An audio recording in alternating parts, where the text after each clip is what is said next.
여러분들이 계속 교회를 다니면서 불신자들 또는 믿는 자들 간에 이 질문은 끊임없이 계속 나올 거예요. 대체 믿음이 뭡니까? 이 질문을 계속 받게 될 거예요. 그래서 이 질문에서 지금은 여러분들이 저 잘 모르겠어 할 수는 있지만, 여러분들이 계속 그리스도인으로서 성장해 나가는데도 불구하고, 계속 20년, 30년 교회를 다님에도 불구하고 이 믿음에 대해서 내가 뭔가를 명확하게 답을 내지 못한다면, 이거는 상대방에게 부끄러운 모습뿐만 아니라 나 자신이 자괴감에 빠져요. 그러니까 내가 절망 속에 빠져버려요. 그래서 여러분들이 오늘 이 교리를 가지고서 또 오늘 볼 이 말씀을 통해서 진짜 기독교에서 말하는 믿음이 무엇인지 여러분들이 조금 정리를 하는 시간을 잘 가져서 앞으로 여러분들이 믿음에 대해서 뭔가 나올 때 계속 이렇게 잘 적용해서 또 점점 성장해 나가는 여러분들 되기를 또 소망하면서 이렇게 또 진행을 하도록 하겠습니다. 자, 오늘 우리가 주목할 것은 참된 믿음입니다. 참된 믿음이 뭘까? 네. 모르니까 지금 왔잖아요, 그죠? 자, 해봅시다. 자, 오늘날 우리가 누구나 성경책을 이렇게 살 수도 있고, 또는 유튜브나 영상을 통해서 성경 말씀을 들을 수도 있어요, 그죠? 이제 내가 원하기만 하면, 그죠? 그러니까 쉽게 구할 수 있다라는 말이죠. 그렇다면 여러분 한번 우리 생각해 봅시다. 누구나가 성경 말씀을 듣는다든지 또는 성경책을 사서 읽기만 하면 누구든지 다 믿음을 소유할 수 있을까요? 왜죠? 뭐가 다르죠? 여러분들도 성경책 읽고 설교도 듣고 영상도 보고 그 불신자들도 똑같이 그렇게 하면은 우리랑 똑같은 믿음을 가지고 있는 거 아닌가요? 수단을 똑같이 취하고 있잖아요. 뭐가 다르죠? 네, 그 다른 점이 바로 이 믿음이라는 부분이에요. 네. 자, 그래서 우리가 이 참된 믿음에 대한 정의도 중요하고 기준점도 중요해요. 왜? 이 기준점이 없으면 지금과 같은 질문에 있어서 우리가 답을 못 해줘요. 그러면은 스님이 성경책 읽으면 그리스도인이 된 거냐라고 묻는다면 기준이 없으면 우리가 이거에 대해서 답을 못 내려주죠. 그래서 참된 믿음의 기준점도 잡아줘야 되고, 그럼 이 믿음의 범위, 대체 어디까지가 믿음이고 어디까지가 또 믿음이 아닌가, 이런 것도 우리가 범위도 우리가 한번 생각해 볼 필요가 있어요. 그래서 우리가 이거를 한번 좀 전체적으로 이렇게 좀 보면 좋을 것 같습니다. 자, 그리고 우리가 이 믿음에 대해서 그러면은 우리가 알아볼 때 가장 먼저 우리가 봐야 될 부분은 결국 성경이에요. 성경에서 말하는 믿음. 자, 성경에서는 이 믿음에 대해서 어떻게 얘기하고 있을까요? 기준과 범위를 한번 얘기해 봅시다. 믿음에 대해서. 자, 여러분에게 한번 질문 한번 해볼게요. 자, 예수님은 모든 인류, 모든 사람들을 구원하려고 오셨다. 1번. 자, 2번. 자, 예수님은 오래전에 택한 사람을 위해서, 그 사람들만을 위해서 오셨다. 2번. 자, 1번, 2번 중에 여러분들이 지금 가지고 있는 믿음은 뭘까요? 예수님은 모든 사람들을 다 구원하려고 오셨다. 두 번째, 예수님은 일부 택한 사람들만 구원하러 오셨다. 자, 답은 얘기 안 해도 돼요. 마음속으로만 생각해요. 자, 여러분들이 답을 얘기하면 제가 할 게 없잖아요. 자, 1번이냐 2번이냐 한번 생각해봐요. 지금 그냥 이거는 여러분들 객관적으로 일단 지금 일단은 답을 가지고 있어야 돼요. 그래야지 잘못된 부분들은 이렇게 해서 잘못됐구나 하고 고칠 수 있고, 또 바르게 알고 있다면 이게 왜 바른 건지 여러분들이 정의내릴 수 있어요. 그래서 마음속에 여러분들이 1번, 2번 둘 중에 답을 하나 생각하고 계세요 지금. 자, 생각하고 있고 우리가 하나씩 해봅시다. 자, 오늘 우리 읽은 하이델베르크 교리문답의 20번째 문항을 보면은 이제 무엇을 얘기하냐면은 예정론에 대한 교리를 얘기하고 있어요. 예정론. 자, 예정이라는 게 뭐죠? 네, 예정. 단어 많이 쓰잖아요. 예정했다. 단어 많이 쓰죠. 네. 그러니까 미리 앞서서 약속해놨다 이런 뜻이에요. 미리 앞서서 약속을 해놨다. 예정해놨다. 그래서 우리가 왜 놀러 가거나 뭐 어디 장소 뭐 캠프를 갈 때 미리 장소 예약하잖아요. 그런 개념이에요. 그래서 예비하셨다 이런 뜻이에요. 준비했다 이런 뜻이거든요. 그래서 예정, 네, 예정. 이제 성경에서 말하는 이 예정은 뭐냐면은 하나님께서 이미 구원받을 자를 택해서 정해놓으셨다는 거예요. 자, 언제 정해놨냐? 성경책에 안 나와요. 성경책에 예정하고 딱 이렇게 뭔가 하나님께서 이미 옛날 전부터 여러분들 택해놨어 뭐 이런 식으로 대놓고 적혀있지 않아요. 그런데 부분 성경에 계속적으로 하나님께서 우리를 예정해 놓으셨다라는 그 내용을 계속적으로 이렇게 뭐랄까 비유적으로 계속 얘기를 하고 계세요. 자, 그럼 이게 언제 예정을 하셨냐라고 하면은 이제 이렇게 얘기합니다. 우리가 창세기 1장 1절 말씀 기억하나요? 네, 창세기 1장 1절 가장 첫 번째죠. 딱 성경책 펴자마자 나오는 말씀 1장 1절 맞아요. 천지를 창조하셨느니라. 태초에 하나님 천지를 창조하셨느니라. 예, 이 태초가 만들어지기 이전의 시간, 아무것도 없던 시간, 하나님만이 유일하게 존재했던 그 시간, 그 시간을 우리는 이제 영원전 이렇게 얘기해요. 영원전 이렇게 표현합니다. 그래서 이 영원전에 하나님께서, 성부 하나님께서 이 모든 구원받을 자와 구원할 일들을 전부 계획하셨고 예정하셨고, 그리고 이 예정된 일을 이루실 분으로 성자 예수님과 성부 하나님이 약속을 하십니다. 그것을 구속 언약이라고 해요. 자, 우리가 언약을 3개 배웠어요. 그러면 지금까지 자, 영원전에 맺은 구속 언약, 그 다음에 우리가 원죄를 받고 죄인이 될 수밖에 없었던 깨트려져 버린 행위 언약, 그 다음에 3번째 이제 예수님을 이 땅에 보내셔서 우리를 구원하시겠다라고 약속하신 은혜 언약. 이 3가지의 약속이 이제 이 성경책 속에 담겨 있습니다.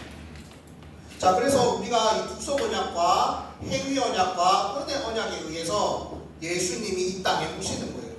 자, 그래서 예수님이 오셔서 이미 영원 전부터 하나님께서 계획해 놓으신, 이미 구원하고자 이미 약속하신 그 사람들을 구원하기 위하여 약속의 내용대로 구원받을 자를, 예정한 그 구원자를, 예정된 사람을 구원하기 위해서 예수 그리스도를 보내십니다.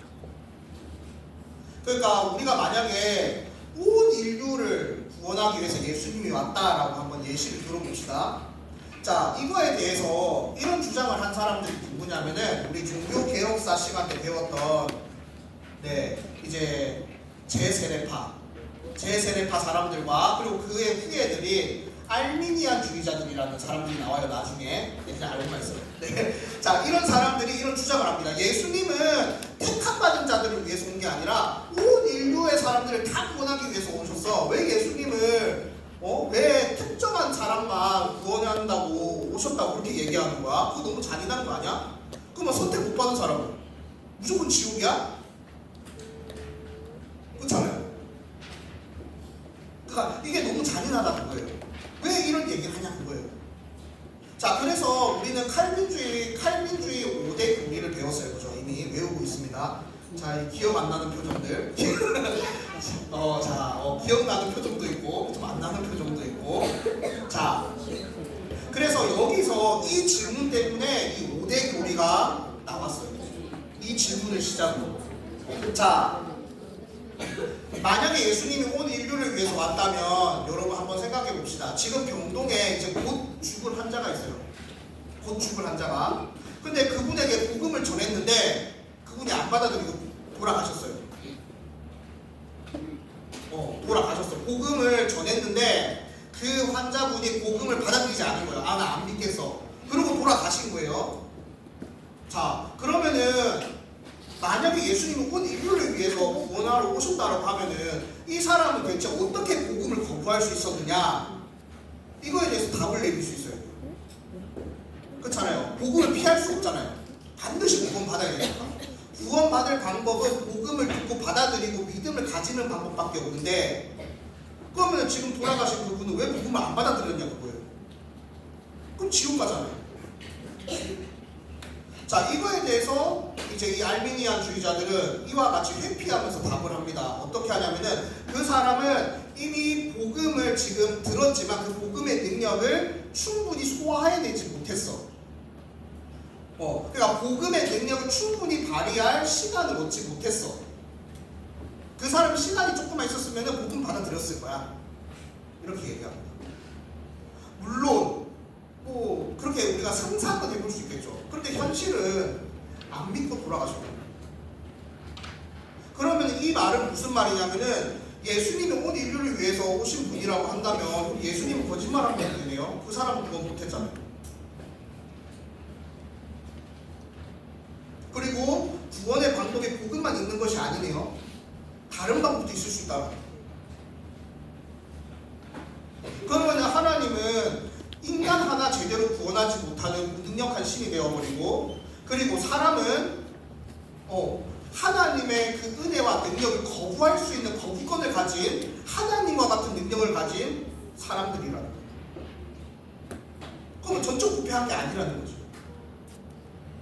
자, 이런 논의들이 거쳐지면서 칼빈주의 5대 교리가 발생하게 되는 거예요.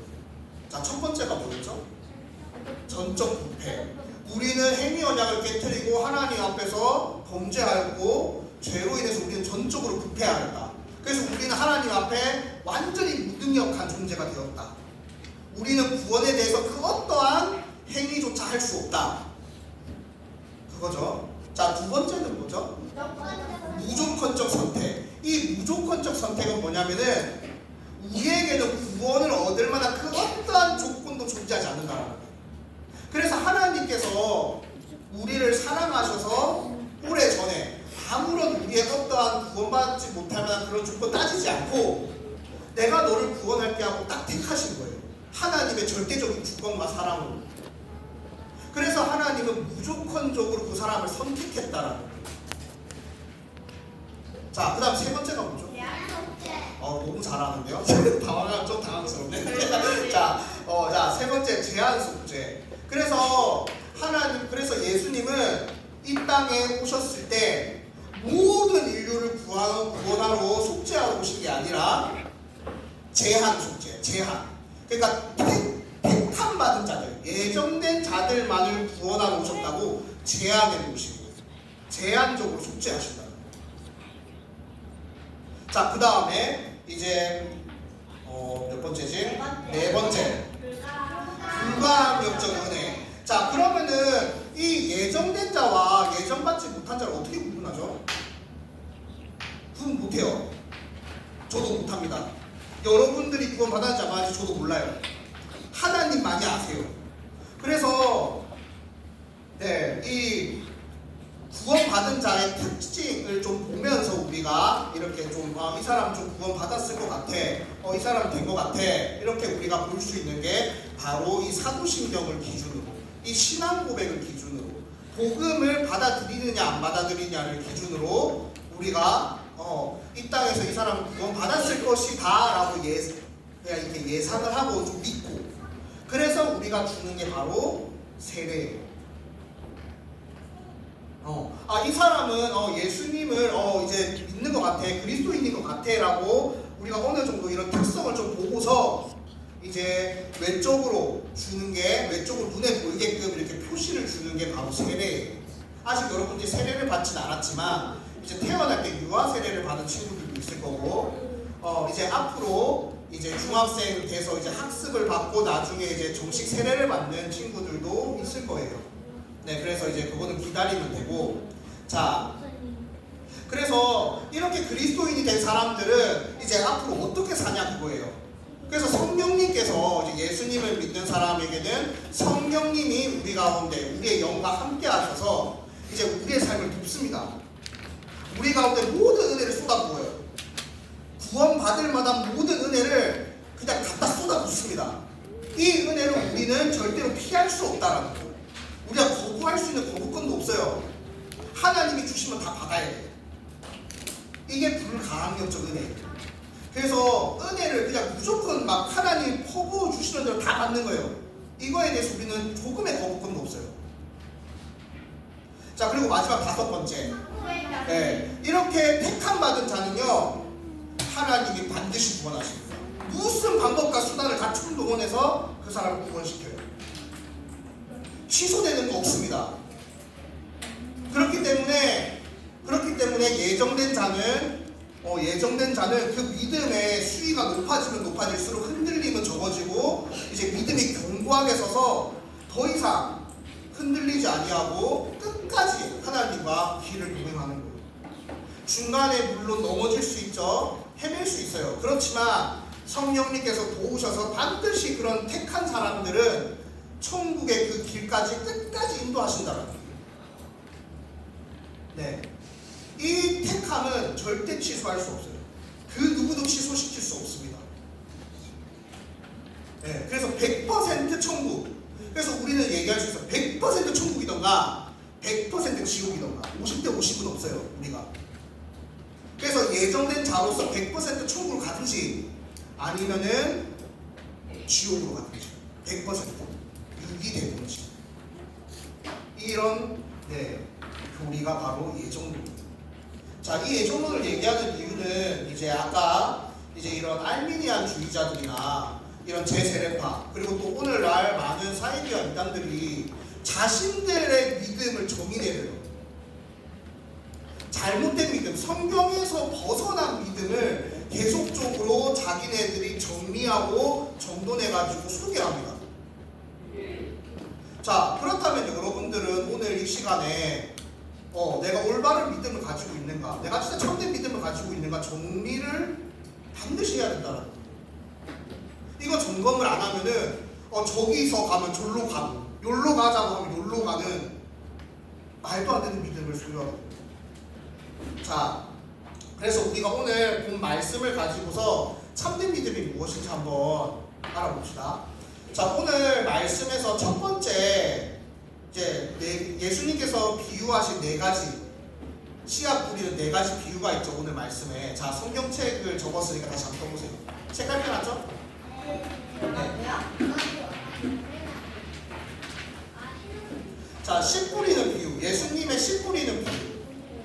네, 예수님께서 이 참된 믿음에 관해서 4가지의 비유를 해주셨어요. 너무 친절하시죠? 네.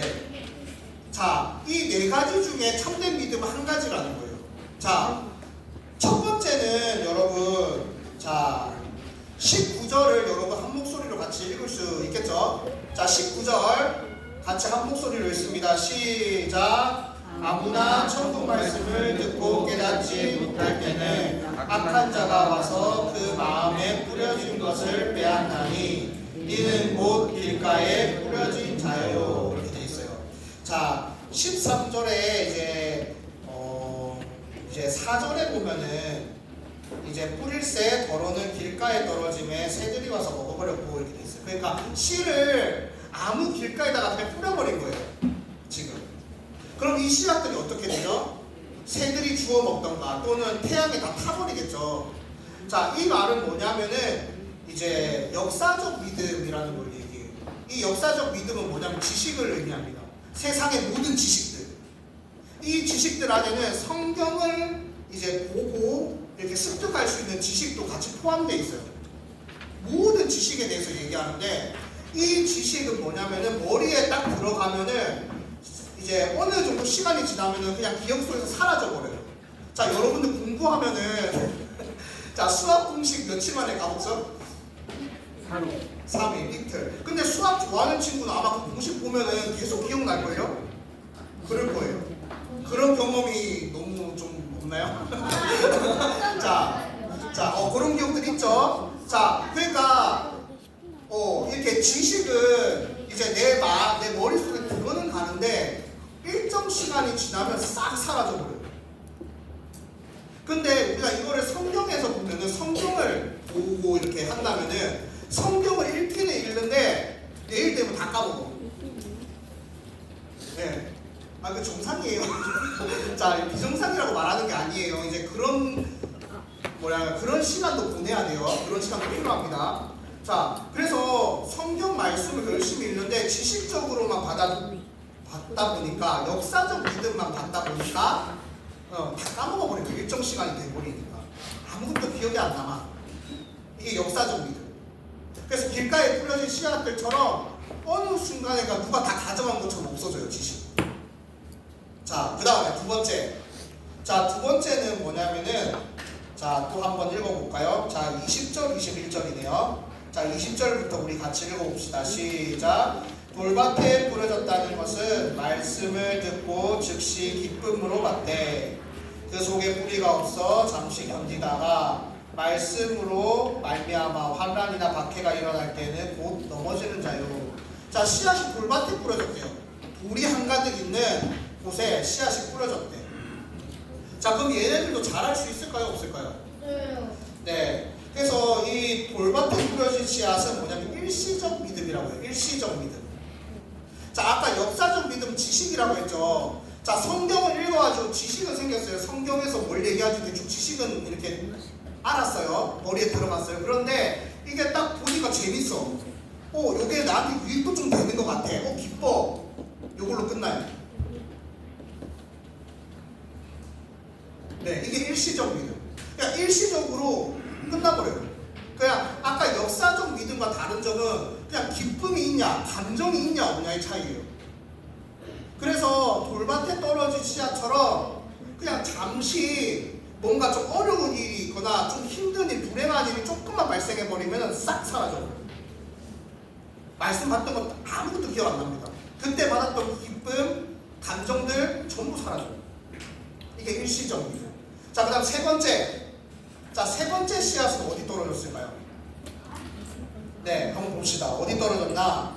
자, 22절. 자, 22절에 적혀 있어요. 어디에 떨어졌다고요? 가시떨기.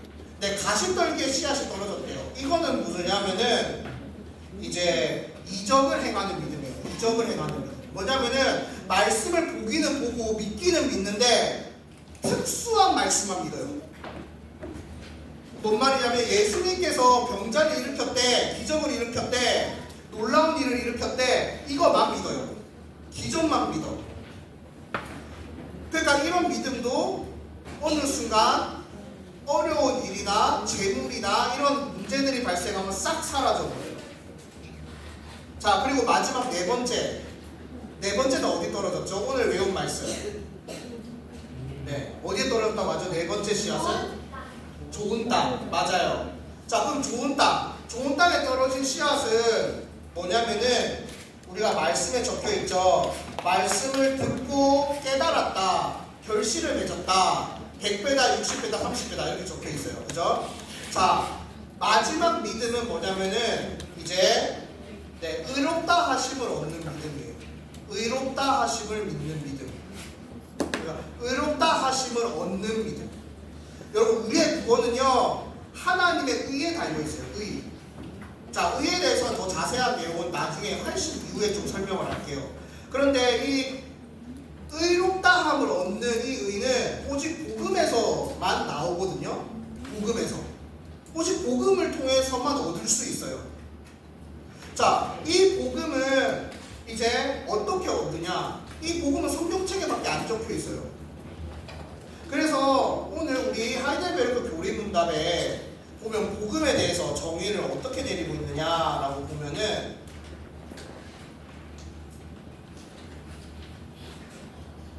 자, 21문이죠. 참된 믿음이란 무엇입니까? 라고 하면서 적혀 있어요. 자,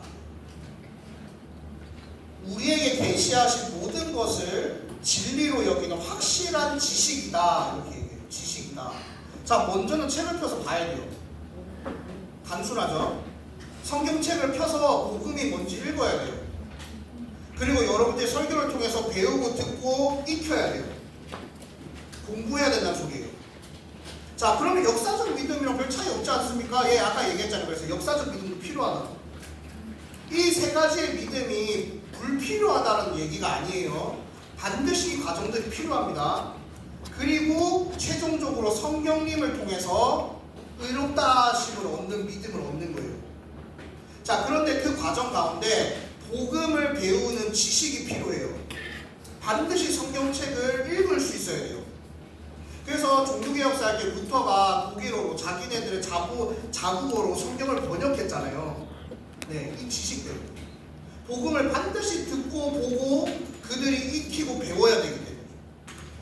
자, 그 다음에 지식 다음에 필요한 게 뭐냐면은 이 지식이 여러분들 마음 가운데 새겨져야 돼요. 여러분들이 이 복음을 듣고서 그냥 잊어버리면은 이 세 가지 믿음 중에 그냥 하나로 그냥 끝나버립니다. 그런데 여러분들이 이 말씀을 듣고 이 말씀을 내가 깨닫고 수용하고 받아들이겠다라는 그런 결단, 이 결단의 힘을 성령님이 주세요. 내가 뭔가 이거 결단해야지 이게 아니라 그 결단한 마음을 성령님께서 이미 주신 거예요.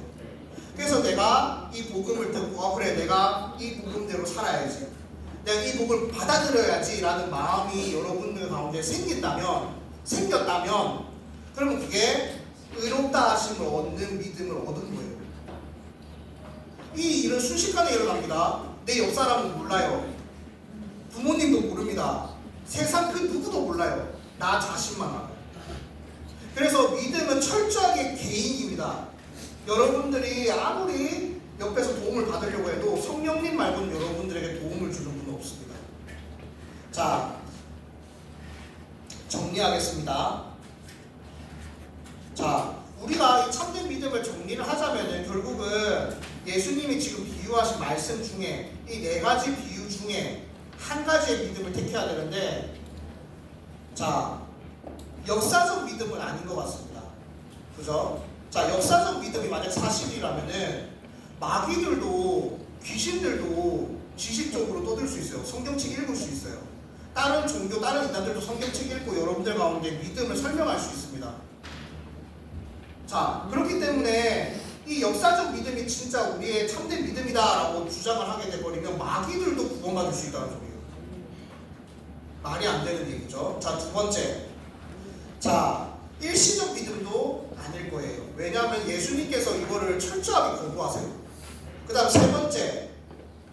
이적을 행하는 믿음. 만약에 이거를 받아들이면은 12제자 중에 자살을 했던 가룟 유다 있죠. 기억나나요? 마지막에 예수님께서 예수님을 팔아넘긴 가룟 유다. 마지막에 자살을 해서 죽습니다. 스스로가. 이 사람도 구원받아야 돼요. 만약에 세 번째 믿음이 이적을 행하는 믿음이 참된 믿음이라면 이 자살한 가룟 유다도 구원받아야 됩니다. 그러니까 말이 안 되는 거죠. 잘못된 거라는 거죠. 그러면 우리는 선택할 게 하나밖에 없어요. 좋은 땅에 떨어진 믿음. 바로 이 의롭다 하심을 얻는 이 믿음. 이 믿음이 참된 믿음이라는 거예요. 자, 마무리하겠습니다. 자, 마무리해서 이제 마무리하겠습니다. 자, 참된 믿음이란 그래서 뭐냐면은 우리가 하나님의 말씀을 전체적으로 받아들이고 이 말씀을 지식적으로 그리고 마음에서 우러나는 확신 있는 신뢰를 통해서 전적으로 동의하는 거예요. 자, 정리가 됐나요? 다시 한번 얘기할게요. 자, 참된 믿음이란 하나님의 말씀, 성경 전체를 내가 구체적으로 알고 이것을 전부 내가 믿겠다 동의하고 마음에 새기는 거예요. 이걸 참된 믿음이라고 합니다. 그래서 하이델베르크 교리문답에서 복음에 대해서 정의 내릴 때 이렇게 정의 내려요. 기독교에서 설명하는 모든 것들을 간결하게 설명하는 교리. 그래서 여러분들 성경을 공부하는 데 있어서 그 어떠한 것 하나도 빠뜨려서는 안 됩니다. 하나하나 세밀하게 여러분들이 배워서 구체적으로 해 나가야 됩니다. 자, 우리가 참된 믿음을 얻을 때까지 시간이 좀 걸려요. 네, 지금처럼 엉덩이가 아플 거예요. 옛날에는 전에도 얘기했지만 옛날에는 설교 시간이 2시간, 3시간씩 됐어요. 왜냐하면은 이 참된 믿음을 심어주려고. 네, 그래서 여러분들이 짧은 시간입니다. 또 긴 시간이기도 하고요. 자, 이 참된 믿음을 얻을 때까지 여러분들이 끊임없이 성경에 대한 지식을 쌓아가면서 끊임없이 이 시련과 인내를 여러분들이 이겨나가면서 계속 구체적으로 복음에 대해서 알아나가야 합니다. 네, 그래서 의롭다 하심을 얻는 그 믿음을 얻을 때까지 우리가 끝까지 수고하는 여러분들 되기를 간절히 소망합니다. 자, 우리 기도하겠습니다. 네, 기도하겠습니다. 네, 하나님 아버지 감사합니다. 우리 데살로니가후서 3장 말씀처럼 믿음은 모든 사람의 것이 아님을 이 시간 알게 되었습니다. 참된 믿음을 얻을 수 있는 예정된 자들로 우리 한 사람 한 사람 불러주셨음을 우리가 이 시간 믿고 또 확신하며 또 결단합니다. 이 모든 의지까지도 정말 성령님의 도우심에 의해서 복음을 통해서 성령님이 내 능력과 힘이 되어주셔서 한 줄 믿습니다. 이 시간 내가 예수 그리스도의 그 죽으심과 부활하심을 이 시간 확신하며 믿사오니 주님이 주신 이 복음을 내가 마음으로 온 마음 다하여 받사오니 주여 나를 그 구원의 길까지 끝까지 인내하고 기다려주시고 또 이끌어 주시옵소서. 감사합니다. 참된 믿음의 소유자로 승리하는 그날까지 우리 주 예수 그리스도의 이름을 의지하며 이 시간 기도합니다. 아멘. 아멘. 이 시간 우리 하나님 나라를 위한 봉헌하는 시간 가지도록 하겠습니다.